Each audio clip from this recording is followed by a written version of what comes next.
ትምህርት አምልኮ ነው የምናየው። አምልኮ ሲባል ወደ አእምሯችን ምንድነው የሚመጣው? አምልኮ ቦታ አለው ወይ? አሁን ወደዚህ ስንመጣ እርግጠኛ ነኝ የት ነው የምትሄዱ ስትባሉ ወደ አምልኮ ነው የምሄደው ብለናል። አምልኮ በቦታ የተወሰነ ነው ወይ? አምልኮ እሁድ ብቻ ነው ወይ? ካመለክነውስ እግዚአብሔር እንዴት ነው ማምለክ ያለብን? በተለይ ደግሞ የወንጌል አማኞች አምልኮ ምን ይመስላል? አምልኮ መስፈርት አለው ወይ? አምልኮ ስርዓት አለው ወይ?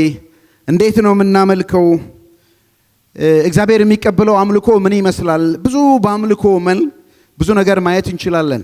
እንዳውቆም ብዬ እግዚአብሔርን ስላለንበት ዘመን ላመሰግን ወዳለሁ። በሱ ብጀምር ደስ ይለኛል።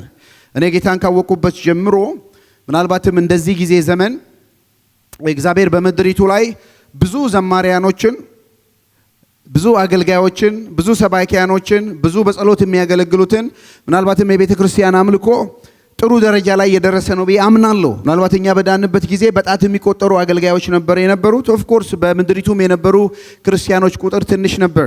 አሁን እንደበዛ ነው መጠን እግዚአብሔር በብዙ በጎነት፣ በብዙ መልካምነት፣ በብዙ ቸርነት መልካም እያደረገልን ብዙ አስገራሚ የሆኑ ዘማሪዎች እየተነሱ ዘምረናቸው ማንጠግባቸው መዝሙሮች እየፈለቁ ነው። ስለሱ እግዚአብሔር እናመሰግናለን። በሌላ በኩል ደግሞ አምልኮ በጣም ደግሞ መስመሩን የለቀቀበት ወደ ጥግ የወጣበት ይሄ አምልኮ ነው ወይስ ጭፈራ ነው? አምልኮ ነው ወይስ ዳንስ ነው? ሽብሸባ ነው ወይስ ሌላ ነገር ነው የሚባል ነገር ውስጥ ደግሞ ደርሰናል። በሁለቱም ነገር ነው የምናየው እና እግዚአብሔር ቢረዳን በተለይ ዛሬ መሰረታዊ የሆነ ነገር ነው። አምልኮ ምንድን ነው የሚለው ከትርጉም ተነስተን አስፈላጊ ነው ወይ የሚለውን ነገር ልናነሳ ወዳለሁ። 7 ክፍሎች ናቸው። ዛሬ እስከ 3 እናያለን። በሚቀጥለው እስከ 4 እንደን በሚቀጥሉ ደግሞ ሌላ ሐሳቦችን ይዤላችሁ እመጣለሁ። ትምህርት አምልኮ ዛሬ የአምልኮ ምንነትን ኔክስት ፔጅ ላይ ያለ ብትከተሉኝ ደስ ይለኛል። የአምልኮ ምንነት እናያለን። የአምልኮ አይነት፣ ሶስተኛው የአምልኮ አስፈላጊነት። እነዚህ ሶስቱ ላይ ነው ማተኩረው። በሚቀጥለው ሳምንት አምልኮ ለምንድን ነው ለመሆኑ እግዚአብሔር የምናመልከው ምክንያት እናያለን። አምልኮ ደግሞ መስፈርት አለው ወይ? የትኛው ነው አምልኮ የሚባለው? የአምልኮ መለኪያው ምንድነው የሚለውን እናያለን። ከሁሉ በላይ ደግሞ በጣም የራሳችንን አምልኮ እንድንፈትሽ የአምልኮ ተግዳሮት፣ የዘመናችን አምልኮ የገጠመውን ተግዳሮት እናያለን። መጨረሻ ደግሞ የአምልኮ በረከትን እናያለን እና ዛሬ ካለን ሰዓት አኳያ ሰዓታችን በጣም ስለሄደ የአምልኮ ምንነት፣ የአምልኮ አይነትና አምልኮ አስፈላጊነት የሚለውን ሶስቱን ልናይ እንወዳለን። ዓላማዬ አንድ ናት። ዛሬ ዓላማዬ አንድ ነው። ሮሜ 12 ቁጥር 1 ላይ እንግዲህ ወንድሞች ሆይ ሰውነታችሁን እግዚአብሔርን ደስ የሚያሰኝና ሕያው ቅዱስም መስዋዕት አድርጋችሁ ታቀርቡ ዘንድ በእግዚአብሔር ርኅራኄ ምን አደርጋለሁ? እለምናችኋለሁ። እሱም ለአእምሮ የሚመች አገልግሎታችሁ ነው ይላል። አዲሱ ትርጉም አምልኳችሁ ነው ይላል። ቀና ብላችሁ በጣም በልቤ ውስጥ ያለ ነገር ስላለ ነው። እኔ አሁን በእነዚህ ምናልባት 5 ሳምንት በመካከሉ ወጣ ገባ ስለምንል ማለት ነው። በእነዚህ 5 ሳምንት ለእናንተ ማቀርበው ልመና ነው። ጳውሎስ የሮሜን ሰዎች የለመናቸውን ልመና ነው እኔ መለምናችሁ ወንድሞች ሆይ፣ በኋላ ደግሞ ልጆቼ ብዬ ጨርሳለሁ። መጽሐፍ ቅዱስ ልጆቼ እንደሚል ወንድሞች ሆይ እለምናችኋለሁ። ያውም ደግሞ መለምናችሁ በእግዚአብሔር ርኅራኄ ነው መለምናችሁ። የልመናውን አይነት መለምናችሁ በእግዚአብሔር ርኅራኄ ነው መለምናችሁ። እግዚአብሔርን እየጠራ ነው የሚለምና። እለምናችኋለሁ ወንድሞች ሆይ፣ በጌታ ያገኘኋችሁ ወንድሞች ሆይ እለምናችኋለሁ። የምለምናችሁ ስለ አምልኳችሁ ጉዳይ ነው። ስለ አምልኳችሁ ጉዳይ ነው። እግዚአብሔርን ስለምታመልኩት ጉዳይ ነው መለምናችሁ። ይሄም ደግሞ መለምናችሁ አምልኳችሁ እነዚህ 3 ነገር እንዲሆኑ ነው። ተቀባይነት እንዲኖረው፣ የተቀደሰ አምልኮ እንዲኖራችሁ፣ እግዚአብሔርን ደስ የሚያሰኝ አምልኮ እንዲኖራችሁ፣ እግዚአብሔር የሚወደው አምልኮ እንዲኖራችሁ፣ በእግዚአብሔር ፊት ተቀባይነት ያለው አምልኮ እንዲኖራችሁ፣ ደስ የሚያሰኘው ቅዱስ አምልኮ እንዲኖራችሁ ለምናለሁ እና ልመና ነው የማደርገው።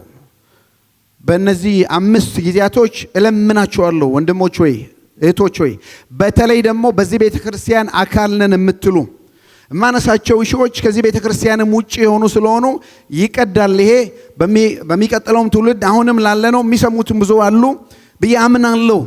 ስለዚህ ለወንጌል አማኞች ቤተክርስቲያን ለሆንን ኢቫንጀሊካል ክርስቲያን ለሆንን ኢየሱስ ክርስቶስ መካከለኛ ነው፣ በሱ በኩል ብቻ ነው ድነት የሚገኝ ብለን ለምናምን ልመና አቀርባለሁ። ልመና ነው፣ ከልብ የሆነ ልመና ነው፣ ከነፍስ የሆነ ልመና ነው። የምለምናችሁም በኔም ስም አይደለም፣ በኤፍሲም ስም አይደለም፣ በኢቫንጀሊካል ቸርችም አሶሲዬሽን ስም አይደለም። የምለምናችሁ በእግዚአብሔር ርኅራኄ ነው የምለምናችሁ፣ በእግዚአብሔር ምሕረት ነው የምለምናችሁ። እንደ አገልጋይ፣ እንደ ወንድም፣ እንደ መጋቢም እለምናችኋለሁ። ጳውሎስ የሚለምነውን ልመና ነው። የምለምናችሁም ስለ አምልኳችሁ ጉዳይ ነው። ለእግዚአብሔር የምናቀርበው አምልኮ ቅዱስ ሊሆን ይገባል። እግዚአብሔር የሚወደው ሊሆን ይገባል። እግዚአብሔርን ደስ የሚያሰኝ ሊሆን ይገባል። በእግዚአብሔር ፊት ተቀባይነት ሊኖረው ይገባል። ልመና ነው፣ በዚካሊ ልመና ነው። ጳውሎስ ላዛችሁ ስችል አገልጋይ እንደመሆን እለምናችኋለሁ ብሎ እንደሚናገር በጣም በልቤ ውስጥ የከበደ ሐሳብ ነው። ለዚህም ነው ምናልባትም ለመጀመሪያ ጊዜ ነው መጽሐፍ ቅዱስ ከጀመርነው ቲም ብሬክ አድርገን ይሄ ነገር በልቤ ስለመጣ በቅዱሳንም ልብ ስለመጣ ከማወራቸውም ከብዙ ቸርች መጋቢዎችም አገር ቤትም እዚህም ካሉ ጋር ስናወራ አይ ቲንክ ጊዜያዊ ወቅታዊ እንደሆነ አስቤያለሁ። በእኛም በቤተ ክርስቲያኑ ሴን ቆም አድርገን ስለ አምልኳችን ብናስብ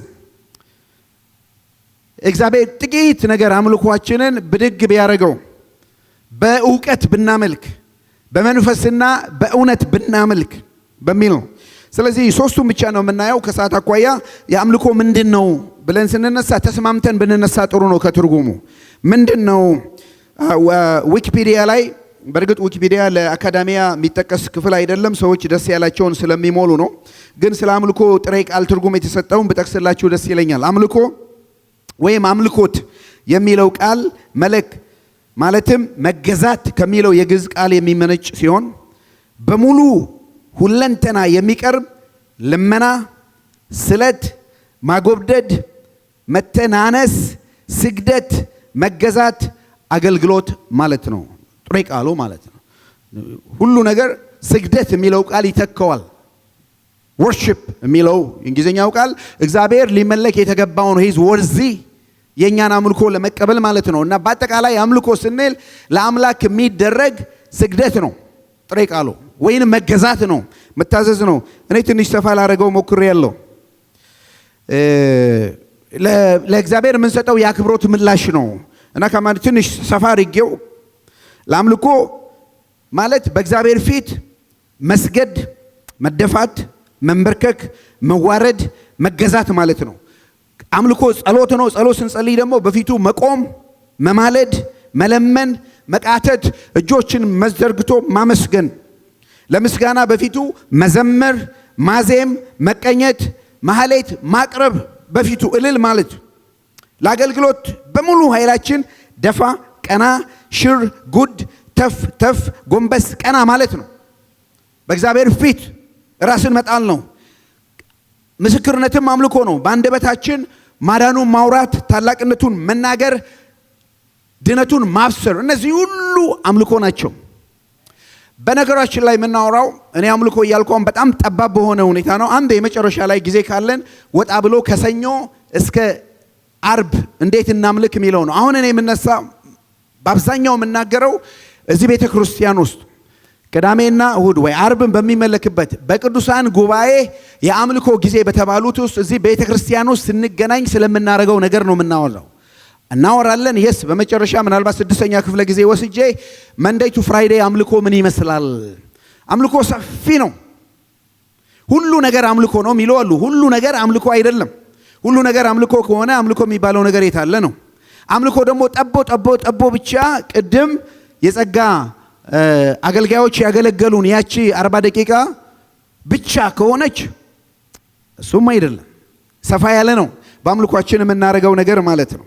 ስለዚህ አምልኮ ስንል ለእግዚአብሔር አምላክ የሚገባው የሚመጥነው ምላሽ መስጠት ማለት ነው። እግዚአብሔር ላሳየው ፍቅር፣ ለማንነቱ፣ ለስራው፣ እግዚአብሔር ለሰራው ስራ የምንሰጠው ምላሽ ማለት ነው። መጽሐፍ ቅዱሳዊ አምልኮ ምንድነው ነው? ዛሬ በዚህ ተነስተን ትንሽ ማሰሪያው መሰረታችን ላይ ከተስማማን ማለት ነው። መጽሐፍ ቅዱሳዊ አምልኮ የመጀመሪያ አምልኮ ምንድነው? መጽሐፍ ቅዱሳዊ አምልኮ ይህን ስክሪን ላይ ታገኛላችሁ። እግዚአብሔር ይባርካችሁ ሼር እያደረጋችሁ ስላለ። ለእግዚአብሔር አምላክ አሁን እንነሳበት ካጭር ምናልባት ከ5 ሳምንት በኋላ ሰፋ እናደርገዋለን። ለእግዚአብሔር አምላካችን ለኛ ለአብ ለወልድ ለመንፈስ ቅዱስ የሥላሴ አማኞች ነን። አብ ይመለካል፣ ወልድ ይመለካል፣ መንፈስ ቅዱስ ይመለካል። አብ የተገባው ነው፣ ወልድ የተገባው ነው፣ መንፈስ ቅዱስ የተገባው ነው። የሥላሴ አማኞች ነን። ለእግዚአብሔር አምላክ ስል አብንም ወልድንም መንፈስ ቅዱስን ማለት ነው። ስለ አምላካዊ ባህሪው ስለ መለኮታዊ ስራው በመንፈስና በእውነት የምንሰጠው የአክብሮት ምላሽ ነው። ለእግዚአብሔር አምላካችን ሁለት ነገር ነው። ስለ ባህሪው እግዚአብሔር ስለ ባህሪው፣ ሁለተኛ ስለ ስራው የምንሰጠው ከኛ የምንመልሰው ምላሽ ነው። ይሄም የአክብሮት ምላሽ ነው። ይሄ ማንነቱ ማለት ነው። የእግዚአብሔር ማንነቱ ባህሪው ነው፣ ስራው ነው። እግዚአብሔርን ያወቅነው በባህሪው ነው፣ በሚሰራው ስራ ነው። ስለዚህ ለእግዚአብሔር አምላክ የምንሰጠው ምላሽ ነው ስለ ባህሪው ስለ ስራው እና በየ5 ጊዜ እግዚአብሔርን ያመለኩ ሰዎች ሞዴል እንወስዳለን ከመጽሐፍ ቅዱስ። ዛሬ የምንወስዳቸው ራእይ ላይ ያለ የእግዚአብሔርን አምልኮ ላሳስባችሁ ነው የምወደው። ራእይ ምዕራፍ 4 ላይ በደንብ አጥንተነዋል። ራእይ ምዕራፍ 4 ልዩ የሆነ አምልኮ አለ ልጥቀስላችሁ። የመጀመሪያው እግዚአብሔር ስለ አምላካዊ ባህሪው የሰጡትን ምላሽ እናያለን። 4 ልዩ ፍጥረታት የሚባሉና 24 ሽማግሌዎች። ዮሐንስ ራእይን በደንብ ተምረናል። ወደ ኋላ ሄዳችሁ ዩቲዩብ ላይ ማዳመጥ ትችላላችሁ። ምዕራፍ 4 ከ8 እስከ 11 ያለውን እናንብበው። ዮሐንስ ራእይ ምዕራፍ 4 8 እስከ 11 ስክሪኑ ላይ ያላላችሁ። 4ቱ ሕያዋን ፍጡራን እያንዳንዳቸው አልፌዋለሁ ቀንና ምን ይላል ሌሊት ምን እያሉ ቅዱስ ቅዱስ ቅዱስ የነበረው ያለው የሚመጣው ሁሉን ቻይ ጌታ አምላክ ማለትን አያቋርጡም። ሕያው ፍጡራኑ በዙፋኑ ላይ ለተቀመጠውና ከዘላለም እስከ ዘላለም ሕያው ሆኖ ለሚኖረው ክብር ምስጋና ሞገስ በሚሰጡበት ጊዜ ይላል። ቆም እንበል። 4 ልዩ ፍጥረታት አሉ አይተናል። በሰማይ ዮሐንስ እግዚአብሔር አይኑን ከፍቶ ሲያይ አንድ ትልቅ ዙፋን ያያል። ዙፋን ይሄ ልብ በሉ። በዙፋኑ ላይ ማን አለ? ተቀማጭ አለ። እግዚአብሔር አብ ተቀምጧል። እናውም ከፊት ለፊቱ 7 መቅረዞች አሉ ያላነበብ ነው። 7ቱ የእግዚአብሔር መናፍስት ናቸው፣ መንፈስ ቅዱስ ማለት ነው። በኋላ ምዕራፍ 5 ላይ የታረደውን በግ ቆመን እናገኛለን። ዙፋን አለ። 4 ልዩ ፍጥረታት አሉ። በዙፋኑ ዙሪያ 24 ሽማግሌዎች አሉ። ቤተ ክርስቲያንን የሚወክሉ ናቸው ይላሉ። 12ቱ ሐዋርያት፣ 12ቱ ደግሞ የእስራኤል ነገድ ብቻ የእግዚአብሔር ሕዝቦችን ወክለው የተቀመጡ 24 ሽማግሌዎች አክሊል ያላቸው አሉ። እነዚህ 4ቱ ፍጡራን እግዚአብሔርን ያመልካሉ። ምን እያሉ? ቅዱስ ቅዱስ ቅዱስ። ባለሶስት ናቸው። ባለሶስት ነገር ነው። ቅዱስ ቅዱስ ቅዱስ አንደኛው 3። ሁለተኛው የነበረ ያለ የሚመጣው። ሶስተኛው ባለ3 ሁሉን ቻይ ጌታ አምላክ። እንግዲህ 3 ጊዜ 3 9 ነው። እነዚህ 4ቱ ፍጥረታት ሌሊትና ቀን ማለት በግሪኩ ምን መሰላችሁ? ሌሊትና ቀን ማለት ነው። በእንግሊዝኛው ምን መሰላችሁ? ሌሊትና ቀን ማለት ነው። በኦሮምኛ ምን መሰላችሁ? ሌሊትና ቀን ማለት ነው። ሌሊትና ቀን ሳያቋርጡ ባለሶስት ሪትም ነው የሚሉት። ምንድን ነው የሚሉት? አንድነት እንበለው። ቅዱስ ቅዱስ ቅዱስ። እሺ፣ የነበረ አሁን ያለ የሚመጣው ማ? ሁሉን ቻይ ጌታ አምላክ። ይሄ ነው ኳይሩ። ይሄ ምንድነው? ቁጥሩ አልገባንም። ምንድነው? አዝማቹ ይሄ ነው። ይዘምሩት። በሰማይ በእግዚአብሔር ዙፋን ፊት ሆነው ሌሊትና ቀን፣ ሰኞ፣ ማክሰኞ፣ ቅዳሜ፣ እሁድ፣ ጁላይ፣ ኦገስት፣ ጃንዋሪ፣ ፌብሩዋሪ 2024 2025 1800 የሚደምሩት ሌሊትና ቀን ምን እያሉ አንድ ላይ እንበለው ቅዱስ ቅዱስ ቅዱስ የነበረ ያለ የሚመጣ ሁሉን ቻይ ጌታ አምላክ እንደገና ቅዱስ ቅዱስ ቅዱስ ያለ መጣ ሁሉን ቻይ ጌታ አምላክ ቅዱስ ቅዱስ ቅዱስ የነበረ ያለ የሚመጣ ሁሉን ቻይ ጌታ አምላክ አሜን አሜን አሜን አሜን አሜን አሜን። ይሄ ነው ዝማሬያቸው፣ ይሄ ነው አምልኳቸው። ሌሊትና ቀን አያርፉም። ኤቭሪ ሞርኒንግ ስንነሳ እኔ ላሳስባችሁ ከነገ ጠዋት ጀምሮ ስትነሱ ገና ካምሯችሁ ስቀንዘንክሱ ይሄ ኮረስ ይሄ ኳየር ባይነሊናችሁ ስታዳመጡ ገና ዌክ አፕ ስታረጉ ባምሯችሁ ወደ ሰማይ ስትሄዱ ምን ላይ ነው የሚደርሱት? ቅዱስ ቅዱስ ቅዱስ የነበረ ያለ የሚመጣው ሁሉን ቻይ ጌታ አምላክ። ምናልባት ቅዱስ ቅዱስ የሚለውን ጨርሰው የነበረ ያለ የሚመጣ እሱ ካለፈ ሁሉን ቻይ ጌታ አምላክ ሌሊትና ቀን ይሄን ይዘምራሉ። ይሄ ስለ እግዚአብሔር ባህሪው ስለ እግዚአብሔር ማንነቱ የተዘመረ መዝሙር ነው። ዝማሬያቸው ይሄ ነው። እነሱ ይሄን ሲዘምሩ ይልና ቁጥር 10 ላይ ይዩ። እነዚህ አራቱ ይሄንን ሲዘምሩ ለሚኖረው ባለሶስት ሲቋጩት ክብር ሞገስና ምስጋና በሚሰጡበት ጊዜ ይላል። አሁንም ሶስት ነገር አያችሁ። ምን በሚያደርጉበት ጊዜ? ክብር ሞገስ ምስጋና በሚሰጡበት ጊዜ። ሌላ ሶስት አያችሁ።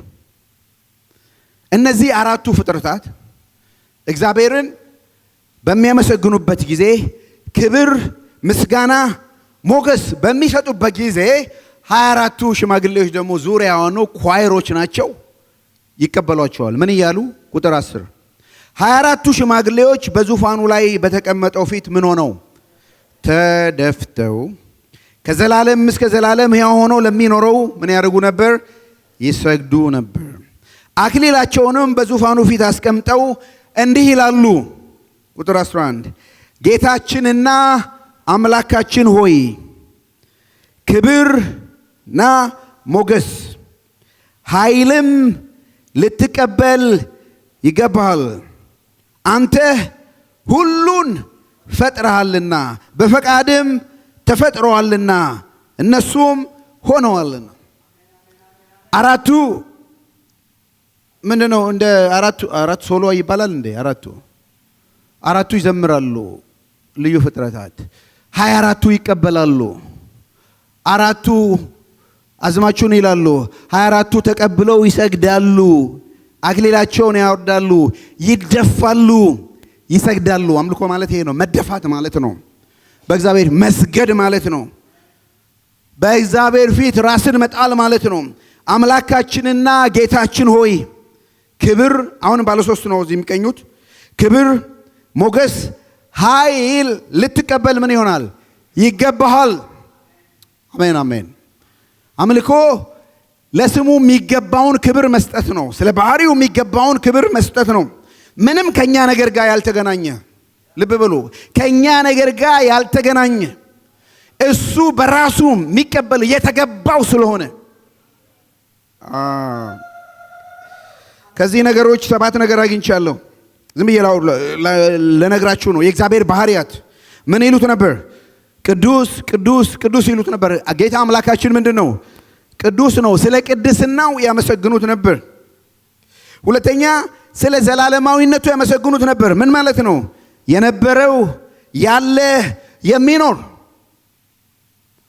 ዘላለማዊ አምላክ ነው። ነበረ ጥንት ጊዜ ከመፈጠሩ በፊት እንደውም ጊዜ የፈጠረው አሁን አለ፣ ገና ለወደፊት ይኖራል። ስለ ዘላለማዊነቱ ያመሰግኑት። ይሄን ብቻ አይደለም፣ ስለ ሁሉን ቻይነቱ ያመሰግኑት ነበር። ሁሉን ቻይ ጌታ አምላክ ማለትን አያውቀው። ሁሉን ቻይ የሚያቅተው ነገር የሌለ ኦምኒፖተንት የሆነ አንድም ነገር ከአቅሙ በላይ ያልሆነ ስለ ንግስናው ያመሰግኑት ነበር። በዙፋኑ ላይ በተቀመጠው ፊት ምን አድርገው? ተደፍተው ተነጥፈው።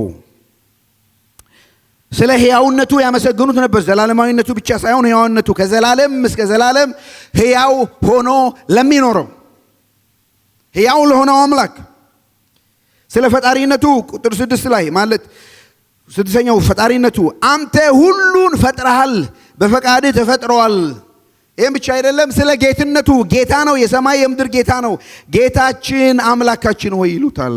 ክብር ሞገስ ኃይል ተቀበል ይገባል። ወገኖች ሆይ እዚህ ላይ እግዚአብሔር ባህሪውን ያሳየናል። ለምን እናምልከው ካለን እግዚአብሔር ቅዱስ ስለሆነ፣ እግዚአብሔር ዘላለማዊ ስለሆነ፣ አሜን አሜን። እግዚአብሔር ሁሉን ቻይ ስለሆነ፣ እግዚአብሔር ንጉሥ ሁሉ ስለሆነ ዘምሩ ለንጉሳችን፣ ዘምሩ ለአምላካችን። እግዚአብሔር ለምድር ሁሉ ንጉሥ ነውና በማስተዋል ዘምሩ፣ እንደ እግዚአብሔር ንጉሥ ነው፣ ዝማሬ ይገባዋል። እግዚአብሔር ሕያው ነው፣ ከሕያዋን ምስጋናን ይፈልጋል። እግዚአብሔር ፈጣሪ ነው፣ ከፍጡራኑ ከኛ ምስጋናን ይፈልጋል። እግዚአብሔር ጌታ ነው፣ እንድንገዛለት ይፈልጋል። ክብር ለእግዚአብሔር ይሁን። ስለ አምላካዊ ባህሪው የምንሰጠው ምንድን ነው? ምላሽ ነው። አምልኮ ምላሽ ነው። እንዴት ነው 24ቱ የመለሱት? አክሊላቸውን እያወደቁ ቅዱስ ቅዱስ ቅዱስ እያሉ እየተንበረከኩ ይሰግዱ ነበር። አሜን አሜን አሜን አሜን አሜን። ይሄ አምልኮ ነው። ስለ አምላካዊ ባህሪው የምንሰጠው ነው። ሁለተኛ ስለ መለኮታዊ ስራው የምንሰጠው ምላሽ ነው። ስለ መለኮታዊ ስራው ምዕራፍ 5 ላይ ኢንቴንሲቲው የጨመረ ያለ ይመስለኛል የአምልኮ። ዮሐንስ ሲያይ ከምዕራፍ 4 ደግሞ ወደ ምዕራፍ 5 ሲመጣ የተለየ ወርሺፕ ነው። ይሄን ደግሞ ለየት የሚያደርገው ቅድም ያላየው የእግዚአብሔርን ዙፋን ብቻ ነበር ያየው። አሁን በዙፋኑ አጠገብ የታረደ በግ ቆሞ አየ። ከባለ 3 ቃላት ወደ ባለ 7 ቃላት የተሸጋገሩበት ነው። ቅድም እንደምናየው ምዕራፍ 5 ቁጥር 8 እንዲህ ይላል፣ መጽሐፉንም በወሰደ ጊዜ አራቱ ሕያዋን ፍጡራን ቅድም ቅዱስ ቅዱስ የሚሉ አራቱ ሕያዋን ፍጡራን 24ቱ ሽማግሌዎች በማፊት በበጉ ፊት በግንባራቸው አንብቡልኝ ተደፉ። በግንባር መደፋት ማለት ምንድን ነው? መስገድ፣ መደፋት በእግዚአብሔር ፊት በግንባራቸው በማፊት በበጉ ፊት በእግዚአብሔር ፊት እንዲህ ያሉ። አሁን ደግሞ አዲስ መዝሙር መጣ። አዲስ መዝሙር ዘመሩ። ምን የሚል? መጽሐፍቱን ልትወስድ ማተሞችን ልትፈታ ይገባሃል። ለምን ቢሉ ምክንያቱ ታርደሃልና። ሃሌሉያ! ታርደሃልና በደምህም ከነገድ ሁሉ ከቋንቋ ሁሉ ከወገን ሁሉ ከሕዝብ ሁሉ ሰዎችን ለእግዚአብሔር ዋጅተሃልና። አሜን። ለአምላካችን መንግሥት ካህናት አደረግካቸው፣ እነሱ በምድር ላይ ይነግሳሉ። እነዚህ ፎር ኮርነር የሚባለው ማለት ነው። መሬት ክብ እንደሆነች እናውቃለን፣ ግን አራቱ ማዕዘን ይባላል። ሰሜን፣ ደቡብ፣ ምስራቅ፣ ምዕራብ። እነዚህ አራቱ የተጠቀሱት ከቋንቋ፣ ከወገን፣ ከሕዝብ፣ ከነገድ ማለት ከአራቱ ኮርነር ከዓለም ሕዝብ ሁሉ እግዚአብሔር በልጁ በኢየሱስ ክርስቶስ ዋጅቷል። ክብር ለእግዚአብሔር ይሁን። ከተለያየ ቦታ የዓለማትን ሕዝብ ሁሉ የዋጀ ነው። ስለ ስራው አሁን ደግሞ ይመሰገናል። በጉ ምዕራፍ 4 ላይ እግዚአብሔር ስለ ባህሪው ያመሰግኑት ነበር። አሁን ደግሞ ምዕራፍ 5 ላይ ስታዩ ማን ይፈታል ብሎ ሲጨነቅ አታልቅስ ከይሁዳ ነገድ የሆነው አንበሳል አይኑ ሲከፍት በጉ እንደታረደ ሆኖ ቆሞ ነበር አይደለም? 7 አይኖች ነበሩት። አምልኮ ስለ መለኮታዊ ስራ የምንሰጠው ምላሽ ነው። እዩ 3 ዋና ዋና ምክንያት ነው የሚያቀርበው እዚህ ስለ ስራው ጌታ የሰራው በጉ የሰራው። አንደኛ ስለ መስቀሉ ሥራ ሊሰገድልህ ይገባሃል ብሎ አዲስ ትርጉም በደንብ አስቀምጦታል። ምክንያቱም ሊመለክ የሚገባው ሊሰገድለት የሚገባው ጠብረብ ልንል የሚገባው ልንሰግድለት የሚገባው ታርዶዋልና። ስለ ራሱ በደል ነው አይደለም። ስለ ራሱ ኃጢአት ነው አይደለም። ነገር ግን የታረደው ስለ እኔና ስለ እናንተ በአራቱ ኮርነር ላሉ ህዝቦች ሁሉ ነው። ይሄ የሚገርማችሁ አራቱም ፍጥረታት 24ቱም ሽማግሌዎች ወኪሎቹ፣ በተለይ አራቱ ፍጥረታት የሰው ዘር አይደሉም። 24ቱም ሽማግሌዎች እኛን የወከሉ ናቸው። በጉ በመስቀል ላይ ስላደረገው በአራቱ ኮርነር ላሉ በቋንቋ፣ ከነገድ፣ ከህዝብ፣ ከባህል እግዚአብሔር በአምሳሉ የዋጃቸውን ስለ ተቤዠ ማተሙን ስለፈታ ያመሰግኑት ነበር።